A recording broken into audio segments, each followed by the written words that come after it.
Soc membre del grup de matemàtica aplicada a la criptografia de la Universitat Política de Catalunya. Treballem dintre de la Facultat de Matemàtiques i dintre de l'Escola de Telecomunicacions, de les dues. I fem investigació des del punt de vista més matemàtic dintre de la criptografia. La criptografia suposo que ho teniu claríssim, que és importantíssima. No pot ser que feu una compra i us estiguin prenent el pèl. Almenys la compra us poden prendre el pèl, però que no us prenguin el pèl quan poseu que són 100 euros i no aparegui un zero misteriosament al darrere o coses per l'estil. Hi ha una seguretat en totes aquestes coses i les coses que diguis. És importantíssima qüestions mèdiques, per exemple. No pot ser que els teus expedients mèdics i el que tu prenguis de medicació és una cosa privada que no n'ha de fer ningú res. Però la criptografia verdaderament va néixer per motius militars. És igual que internet. Si algú diu, internet tot és superpacífic i tal. No, sí, superpacífic sí. Depèn de l'ús que tu utilitzis, però va néixer per motivacions militars. I la criptografia és quasi el mateix. Us dic un parell d'exemples perquè els necessito després. Era primer, en el segle VI abans de Crist, com xifraven els missatges. Eren motius militars. És a dir, tu estaves en un cantó d'un front i estava a l'altre cantó els teus generals a l'altre i els havies d'enviar un missatge dient no, és a les 8 en punt que has d'atacar i has d'atacar per aquest cantó perquè jo ho faré per l'altre. Interessa que l'enemic pel mig no agafi, intercepti el missatge. Què feien al segle VI abans de Crist? Aviso. Segle VI abans de Crist vol dir analfabetisme majoritari. Estem en ple imperi grec, però hi havia esclavatge, etc. Com escrivien? Utilitzaven un escital. Un escital és una vara com aquesta, que la tenia el que emetia el missatge, el que escrivia el missatge i el que el rebia el missatge. I escrivien així, ho veieu? Enrotllaven aquí papirus o jo què sé, o què és el que feien de cuiro, i posaven benvinguts als serveis secrets de... Sí? Escrivien així. Correcte? Sí, escrivien així el missatge i el que feien és que la persona que anava a portar el missatge ho portava així. És a dir, totes les lletres estan completament descol·locades. Vosaltres ja heu vist meravelles a la tele i a tot arreu i heu utilitzat meravelles i heu estudiat moltíssim, amb la qual cosa això és una mica naïf, és fàcil de desxifrar perquè és qüestió simplement d'agafar dues vares, enrotllar-ho i anar estirant fins que vegis alguna paraula intel·ligible. O sigui que és com molt naïf, però us torno a repetir, estem en una època amb esclaus, exacte, analfabetisme, etc. Evidentment no estava escrit en caràcters llatins, estava escrit en caràcters grecs. Un altre cas que s'explica sempre és el cas de l'emperador Cèsar, al segle I després de Crist. Els seus missatges canviava cada lletra per la que estava 3 unitats cap endavant en l'alfabet, és a dir, feia la H d'Hola, es deia H, I, J, K. La O, P, Q, R. I anava canviant cada lletra. Com ho feia?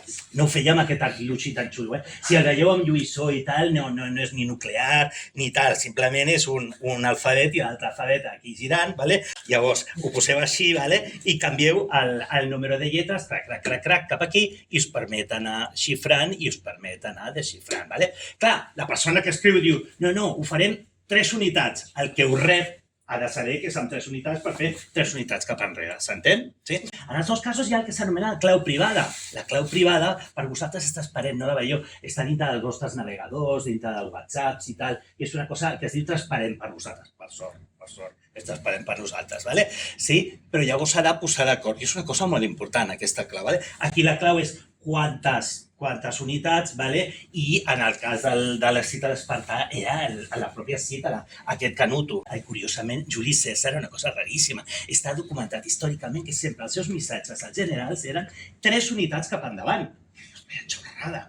Podem fer 20 no sé quantes possibilitats. Sempre fent 3 possibilitats és que te l'enganxen. Si te l'enganxen o te l'enganxes una vegada ja pots desxifrar-los tots. Però on va haver moltíssima importància la criptografia, no sé si ho sabeu, suposo que sí, perquè heu vist pel·lícules, és a la Segona Guerra Mundial. A la Segona Guerra Mundial s'utilitzava els nazis per comunicar-se, utilitzaven màquines Enigma. No sé si heu vist la pel·lícula, etc. I és una màquina enrevessada, més no poder, per fer el xifrat. Aquí teniu un model, és un model, però que xifra igual que la màquina Enigma. Idèntic que la màquina Enigma, i és molt més barata que una màquina Enigma, evidentment. Aquesta màquina xifra de la mateixa manera. No us explico gaire la màquina Enigma, però sí que us explico, però suposo que ho sabeu. Ho sabeu que el principal, que en el bando aliat al costat de Londres, a un palauet que es deia Bletchley Park, la fiera que va aconseguir i tot el seu equip va ser Alan Turing, Alan Turing, que era matemàtic. Allà van ajuntar l'MI-16, o com es digui, els serveis secrets, durant la guerra, va ajuntar, com es diu, tots els serveis enganxats a les universitats, i el que no se sap, noies, és que no es fa públic, com sempre passen aquestes coses, i és que el 75% eren dones a Bletchley Park, que li deien les noies de Bletchley Park. És molt divertit perquè ara que han passat no sé quants anys de la Segona Guerra Mundial, s'han tret tots els documents que eren secrets i s'han fet públics. Hi ha la tira de documents i, clar, dintre dels documents hi ha la tira de dones que diu, hosti, totes aquestes dones on estan? Les han anat a buscar per fer-les entrevistes i tal, i la gran majoria, una gran quantitat estan mortes, i les altres els hi fan les entrevistes i a la Iaiona li diuen, ja us ho podeu imaginar, la pregunta típica, i vostè per què no ha dit res durant tots aquests anys? No te digués jo res. És una animalada, me la jugo, però m'ho jugada. Turing, ja sabeu, pobret, que va morir enverinat. La teoria number one, la més oficial, és que va morir... Bueno, la segura és que va ser per cianur, amb una poma, i totes les especulacions, ja sabeu que els iPhones que porteu amb la poma mossegada és en honor a Turing, tot i que després l'Steven Jobs i el dissenyador del logo va dir que no tenia res a veure, però bueno, una gran majoria de gent diu que sí. La primera era que s'havia suïcidat perquè l'havien jutjat i tot allò i va haver d'escollir entre castració química o presó, va escollir castració química i estava fet una birria, suposo, pobre home, i que es va suïcidar. La segona teoria, aquesta és la que se li ha donat fins ara com a misteri. La segona és que ell era una ànima inquieta i llavors feia molts experiments i tenia productes químics i tal, i en la seva habitació tenia cianur. O fins i tot deien que amb les llavors de les pomes, perquè tenen una certa proporció de cianur, però és molt baixa. Per no rentar-se bé les mans, poma, i es va enverinar. L'altra és que el propi MI-16 se'l va carregar. El va assassinar perquè era una persona, una ànima inquieta, que no li agradava tenir la boca tancada i que tenia molta informació. Aquesta és la tercera. Molta gent s'apunta a aquesta tercera perquè és la més fantasiosa, però no ho sé, no se sap. Però en principi l'oficial està del govern anglès, ja va fer totes declaracions dient que se l'havia tractat inhumanament, brutalment inhumanament. Tot això que us he explicat era per introduir-vos que és molt important la clau privada aquesta, importantíssima. Però nosaltres en el grup, en concret jo, la meva part de recerca, hem treballat diferents coses durant aquests anys i seguim treballant. El principal problema que tenim és aquesta primera, com es guarda una clau secreta molt important. Ja em refereixo, després a què em refereixo tan important. I l'altra, com s'estableixen de forma segura les claus secretes. Això us pot semblar que és una tontada, però no és cap tontada. Sobretot si tu prens en plan matemàtic. És a dir, com ho pots definir matemàtic? Com pots assegurar que no falli per aquí, no faci aigües per allà? Les solucions que nosaltres hem anat tirant i que hem estat treballant són solucions de tipus que s'utilitzen més d'una persona o més d'una màquina i tal per generar totes aquestes coses i mantenir-les segures i tal. És el que s'anomena criptografia distribuïda. Està distribuïda entre diferents persones i tal. Ara us explico algun exemple. Té avantatges, és més segur en alguns sentits, etc. Us poso un exemple. Imagineu-vos que teniu un compte corrent i que aquest compte corrent el vols compartir amb una altra persona. Vas a la caixa, et donen dues targetes, molt bé, però clar, a l'hora del número secret, et donen el número secret, una còpia de tu i de mi. I dius, no, hem de treure diners tots dos a la vegada. Si no, ni parlar-ne. Solució més fàcil que diu el senyor del tal. Tallo el número secret per la meitat, tu et quedes la meitat del número secret i jo l'altre. El número secret és 1, 2, 3, 4, per exemple. Primera solució, 1, 2, 3, 4, 1, 2 per la primera persona, 3, 4 per la segona persona. És una solució dolentíssima. Per què? Perquè si tu et trobes pel carrer la targeta que li ha caigut a algú al terra, tu te'n vas al caixer i tens 10.000 possibilitats. O sigui, tens 4 números, des del 0000 fins al 9999, són 10.000, ¿vale? O sigui, la seguretat és molt bona. Encertar-ho s'ha de tenir una potra de 1.000 dimonis, ¿vale? Però què passa si tu tens els dos números? Si tu tens els dos números, l'únic que has de fer és completar amb dos números. És a dir, tens 100 possibilitats. Podries dir, bueno, això està molt securitzat. Ara, el cinquè intentes et menja la targeta i tal, però veieu que s'ha enfeblit a lo bèstia el sistema. Podríeu dir, bueno, una targeta d'aquestes tampoc és per tant. Bueno, sí. Solució bona. Ara us explico que no sempre és tan clar això. Vale? Segona solució. Aquesta és dels anys 80. Podríeu dir, ningú se li va acudir abans. Pues sí, ningú se li va acudir abans. El número 1, 2, 3, 4 es posa com a suma de dos nombres aleatoris. Vale? Sí, tens aquests dos nombres aleatoris. El primer se li dona a la primera persona i el segon se li dona a la segona persona. Se'l mantenen amagat, evidentment. No.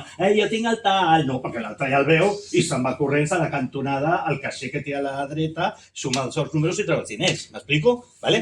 Com ho fan per treure diners? Home, si tu te'n vas sola amb la teva targeta que tens i amb el número, dius, és que no tinc cap informació, perquè és un número aleatori, és com no tenir res. Per tant, no tinc ni idea quin és el número secret, ¿vale? I l'altre tres quarts del mateix. Ara, si van tots dos, un fica el número, la màquina el xupa, l'altre fica el número, el suma i diu, sí, trec els diners. Correcte? Enteneu? Sí? I és igualment segur. Això és una solució molt bona per quan és un cas molt tonto, que és dues persones. Dues persones s'han d'ajuntar i compartir la informació, no? Però imagineu-vos aquest número. Aquest número passarà ara dintre de poc. Això és un retall de La Vanguardia que diu traspàs nuclear. Un soldat porta a la mà el maletí nuclear que acompanya a tot arreu el president dels Estats Units perquè pugui llançar un atac nuclear en qualsevol moment, un poder que ahir va canviar de mans quan Biden va jurar com a nou president. Això va ser just en la jura del Biden, que l'altre va agafar el cabreo i se'n va anar a la seva mansió, a no sé on, allà baix on ha estat aquests dies, etc. I l'altre sempre va endarrere amb això. Vale?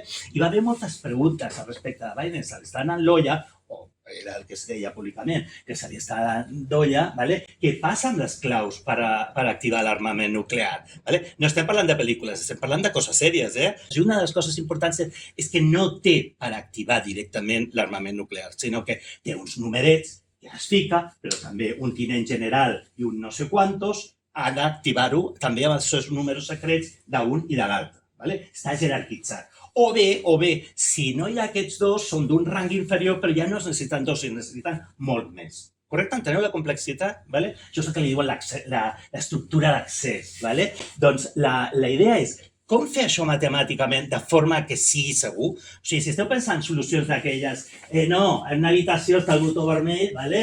La porta està tancada i hi ha una persona allà a la porta, vale? I va controlant No. Si tu has de matar no sé quantes persones, no ve d'una. Mates a la persona que està a la porta i entres i apretes el botó. M'explico o no? És pel·liculero, però no és pel·liculero. ¿Vale? Un sistema com aquest s'anomena un esquema per a compartir secrets. ¿Vale? I és quan la clau, el secret, és una cosa superdelicada, superbrutal i s'ha d'anar amb una cura brutal. Perquè tu dius, mira, si jo dic el meu número secret, què? Em traurà no sé quants diners, vaig a denunciar-ho i ja me'ls tornaran. Clar, aquí si activar l'armament nuclear és una mica més bèstia, ¿vale? Pel·liculero, però va així, ¿vale? Sí? La primera definició i la primera solució va ser d'un senyor que es diu Adi Shamir, l'any 79, correcte? És d'ell, ¿vale? I nosaltres ens hem dedicat a investigar sobre aquest tema i a fer propostes, sobretot en camins i en llocs que ningú havia intentat fer-ho. ¿Vale? Aquí teniu els primers articles que es dediquen sobretot a això, a famílies d'estructures d'aquestes sofisticades, rares, no només aquests del general, el no sé què, el no sé quant, com modelitzar i com fer-ho de forma que sigui efectiu i correcte i segur. ¿Vale? Després ens hem dedicat a alguns fenòmens molt curiosos, que és aquest aquí, Secret Sharing Schemes with Detection of Cheaters for General Structures, ¿vale? Que és, els cheaters són els mentiders, perquè aquí hi ha uns fenòmens molt curiosos. Tu tens la teva informació, però tu pots intentar fer la pirula. Tu agafes i dius, haig de dir per recuperar el secret un set 8-9. 5-6-4. Dius 5-6-4, el secret que es recupera és fals, però tu has dit 7-6-9. Sí? Saps que has dit 7-5-9 i has dit 5-6-4, te'n vas a casa, fas els càlculs matemàtics i plats, trobes el secret autèntic. Per tant, tens el poder a la bèstia de fer el que et doni la gana. Això és el que se'n diu un cheater, un mentider, que està sabotejant el procés i tal. Doncs el que vam estar fent és fent propostes per blindar que aquestes coses no passin. ¿Vale? Això pel que fa als esquemes per compartir secrets, és a dir, una clau que és molt delicada, com la pots guardar de forma segura o com la distribueixes entre persones de forma que la puguin recuperar els que toquen. Els que no toquen no puguin recuperar-la. Ni abans que ho pregunti algú, amb ordinadors quàntics, no, tampoc. És un tipus de seguretat que es diu incondicionalment segura. No depèn dels recursos computacionals que tu tinguis. ¿Vale? En el rotllo de les distribucions de les claus hi ha moltes solucions i nosaltres ens vam dedicar a les que es fa de forma distribuïda. entre més d'una persona, més d'una màquina i tal, de forma que tu no et dona un centre una clau, sinó que et donen com diferents claus, diferents centres, i tu amb aquelles claus refas i fas la clau autèntica que tu necessites. Vale? Això, en el fons, és el que passa també amb els xats, internament. Tampoc m'ho pregunteu molt exactament, i en el WhatsApp com ho fa? No tinc ni flowers, vale? Jo sé les propostes generals, com funcionen i tal. Vale? I després, aplicant aquestes tècniques, ens hem dedicat a fer signatures digitals de les més rares. Unes coses xulíssimes que no estan implementades encara i que algun dia se suposa que algú les implementarà, però que estan acceptades i publicades en congressos i està prou. Science Queer.